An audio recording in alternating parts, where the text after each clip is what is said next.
जय श्री हरि नारायण। प्रिय भक्तों, अधिक मास हिंदू पंचांग का एक विशेष और पवित्र महीना माना गया है जो लगभग हर 3 वर्ष में एक बार आता है। इसे पुरुषोत्तम मास और मलमास के भी नाम से जाना जाता है।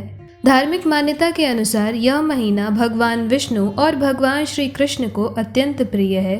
इस महीने में पूजा, भक्ति, दान, जप और तप और कथा श्रवण और भगवान के श्री नाम का स्मरण करने का विशेष महत्व माना गया है।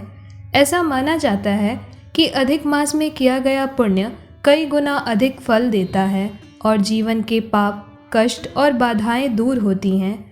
इसी कारण से इसे साधना, आत्मचिंतन और भगवान श्रीहरि की भक्ति के लिए अत्यंत शुभ समय माना जाता है। भक्तों, पौराणिक कथाओं के अनुसार अधिक मास में सूर्य संक्रांति न होने के कारण इस महीने को मलमास कहा गया, जिसमें कोई भी शुभ कार्य अथवा मांगलिक कार्य करने का निषेध किया गया है। जिस समय इस अधिक मास की उत्पत्ति हुई उस समय इस अधिक मास का कोई भी स्वामी नहीं था, जिसके कारण जो 12 महीने पहले से अस्तित्व में थे उन्होंने अधिक मास का तिरस्कार किया और जिस कारण से अधिक मास दुखी होकर श्री हरि विष्णु के शरण में गया और अपनी व्यथा सुनाई। तब अधिक मास की व्यथा सुनकर भगवान श्री कृष्ण भी बहुत व्यथित हुए और उन्होंने अधिक मास को यह वरदान दिया कि आज से मुझ में जितने गुण हैं वह सब भी तुम्हें प्राप्त हो, तथा जिस तरह यह संसार मुझे पुरुषोत्तम के नाम से जानता है उसी तरह तुम्हें भी यह संसार पुरुषोत्तम मास के नाम से जानेगा। भगवान श्री कृष्ण बोले कि मैं अपना नाम तुम्हें देता हूँ और आज से मैं तुम्हारा भी स्वामी होता हूँ। मेरे इस नाम को पाकर यह अधिक मास सभी महीनों का राजा होगा। तो भक्तों, इसीलिए जो भी व्यक्ति अधिक मास में पूजा, पाठ एवं व्रत करता है उसके सभी दुख दूर होते हैं, श्री हरि श्री कृष्ण की कृपा प्राप्त होती है और साथ ही सभी मनोकामनाएं पूर्ण होती हैं। इसके साथ ही इस महीने में जो भी पुण्य किया जाता है उसका फल करोड़ों गुना अधिक हो जाता है और उस व्यक्ति को मोक्ष की प्राप्ति होती है। साथ ही साथ जो लोग इस महीने में स्नान, जप, तप या दान नहीं करते वे लोग इस जन्म मरण के चक्र से कभी मुक्त नहीं हो पाते। और इसके अलावा जो भी स्त्रियां अधिक मास में पूजा एवं दान आदि करती हैं उन्हें धन धान्य, अखंड सौभाग्य एवं संतान सुख अवश्य ही प्राप्त होता है। इसीलिए सभी मनुष्य को इस मास में पूजा पाठ, जप तप और अपनी शक्ति के अनुसार ज़रूरतमंद लोगों को दान अवश्य करना चाहिए। भक्तों, आइए सबसे पहले जानते हैं कि इस साल 2026 में अधिक मास की शुरुआत से हो रही है और अधिक मास कब तक रहने वाला है। तो भक्तों, इस साल 2026 में अधिक मास की शुरुआत 17 मई दिन रविवार से होगी और इसका समापन 15 जून सोमवार को होगा। भक्तों, इसके अलावा आइए अब जानते हैं कि अधिक मास में क्या करना चाहिए और क्या नहीं करना चाहिए। तो भक्तों, सबसे पहले जितना संभव हो सके अधिक मास में प्रतिदिन विष्णु सहस्त्र नाम का पाठ कीजिए और साथ ही भगवान विष्णु के प्रभावशाली मंत्र ओम नमो भगवते वासुदेवाय का तुलसी की माला से अधिक जप कीजिए। ऐसा करने से मन शुद्ध होता है, पापों का क्षय होता है और जीवन में श्रीहरि की कृपा बनी रहती है। इसके अलावा श्रीमद् भगवद गीता, रामायण, भागवत पुराण आदि पवित्र ग्रंथों का भी पाठ करना या फिर उसे सुनना अत्यंत शुभ माना गया है। भक्तों, यदि पूरी गीता का पाठ संभव न हो तो पूरे अधिक मास में प्रतिदिन केवल गीता का 15वां अध्याय भी पढ़ना या फिर उसे सुनना चाहिए। इससे भी पुण्य फल मिलते हैं। इसके अलावा अधिक मास में व्रत का भी बहुत बड़ा महत्व माना गया है। यदि पूरे महीने व्रत करना संभव न हो तो कम से कम अंतिम 3 दिनों तक का व्रत अवश्य करना चाहिए और यदि वह भी संभव न हो तो कम से कम 1 दिन या अधिक मास में आने वाली एकादशी का व्रत अवश्य रखिए। इसके साथ ही जितना संभव हो सके ज़रूरतमंद लोगों की सहायता करिए, दान करिए और अधिक मास में पड़ने वाली जितनी भी विशेष तिथियां हैं जैसे अमावस्या, एकादशी, पूर्णिमा, इन सभी दिन पर विशेष रूप से श्रीहरि की पूजा अर्चना और दान आदि करिए। साथ ही तुलसी जी की पूजा सेवा करिए, दीप दान करिए और प्रतिदिन एक तुलसी पत्र भगवान श्री हरि के श्री चरणों में अर्पित करिए। और इसके अलावा आप तुलसी की लकड़ी से भी श्री हरि की आरती कर सकते हैं। इससे भगवान विष्णु अत्यंत प्रसन्न होते हैं। भक्तों, इन सभी के साथ साथ इस पूरे अधिक मास में सत्य बोलना चाहिए, संयम रखना चाहिए, मन को शांत और भक्तिमय बनाइए तथा सदैव सकारात्मक सोच के साथ भगवान श्री हरि का चिंतन करते रहिए। तो भक्तों, ये कुछ विशेष नियम हैं जिनका पालन करके अधिक मास में भगवान श्री हरि विष्णु जी की आराधना करनी चाहिए। अब आइए जानते हैं कि अधिक मास में क्या नहीं करना चाहिए। शास्त्रों के अनुसार अधिक मास में शुभ कार्य जैसे गृह प्रवेश, विवाह, सगाई, मुंडन, नामकरण संस्कार आदि ये सभी शुभ कार्य वर्जित माने गए हैं, क्योंकि यह महीना विशेष रूप से भगवान विष्णु की भक्ति, जप तप और साधना के लिए समर्पित माना गया है।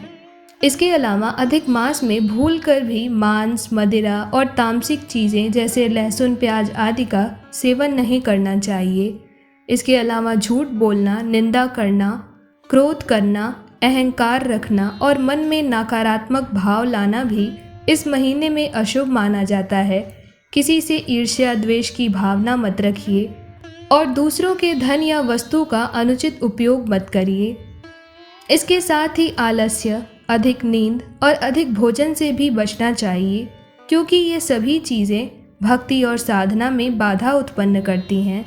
इसीलिए भक्तों, इन छोटी छोटी बातों का विशेष ध्यान रखते हुए अधिक मास को भगवान श्री हरि की भक्ति में बिताना चाहिए। भक्तों, आइए अब आगे जानते हैं कि अधिक मास में कौन कौन से दान करने चाहिए जिससे घर परिवार में सुख समृद्धि आए और जीवन में भगवान विष्णु की कृपा बनी रहे।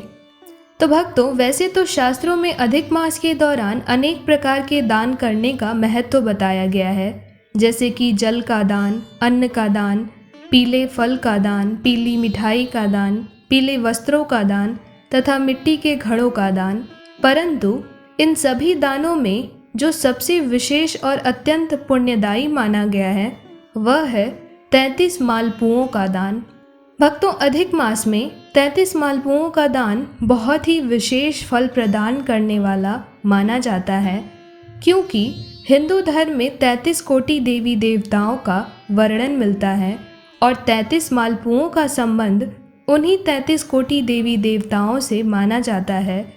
धार्मिक मान्यता के अनुसार अधिक मास में 33 मालपुओं का दान करने से पृथ्वी दान के समान पुण्य फल प्राप्त होता है।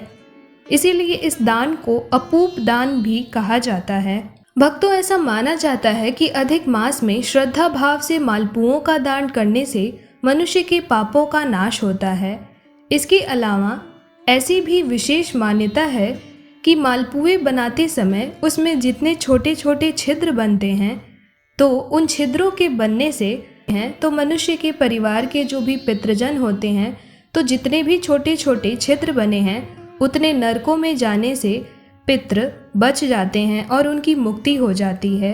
तो इसीलिए मालपुए के दान का विशेष महत्व है अधिक मास में।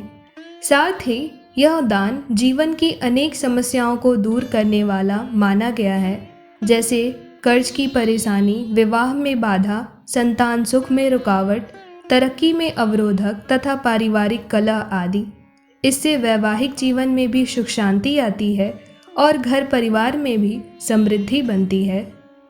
परंतु भक्तों, शास्त्रों के अनुसार 33 मालपुओं के दान का पूरा पुण्य फल तभी प्राप्त होता है जब इसे सही विधि से किया जाए। इसके लिए अधिक मास में गुड़ और घी से बने 33 मालपुए सबसे पहले तैयार करिए। फिर उन्हें एक कांसे के पात्र में रखकर भगवान विष्णु को भोग लगाइए। उसमें तुलसी दल भी अवश्य सम्मिलित करिए।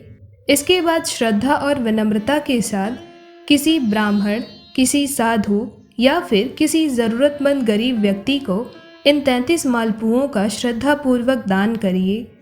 ऐसा करने से भगवान श्री हरि अत्यंत प्रसन्न होते हैं और जीवन में जितनी भी बाधाएं होती हैं उन बाधाओं का नाश होता है और करोड़ों गुना पुण्य फल प्राप्त होता है।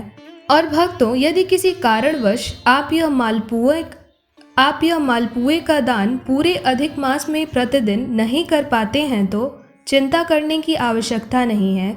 शास्त्रों के अनुसार आप केवल अष्टमी, नवमी या फिर चतुर्दशी तिथि के दिन भी यह 33 मालपुओं का दान कर सकते हैं, क्योंकि इन तिथियों में किया गया यह दान बहुत ही पुण्य फल है।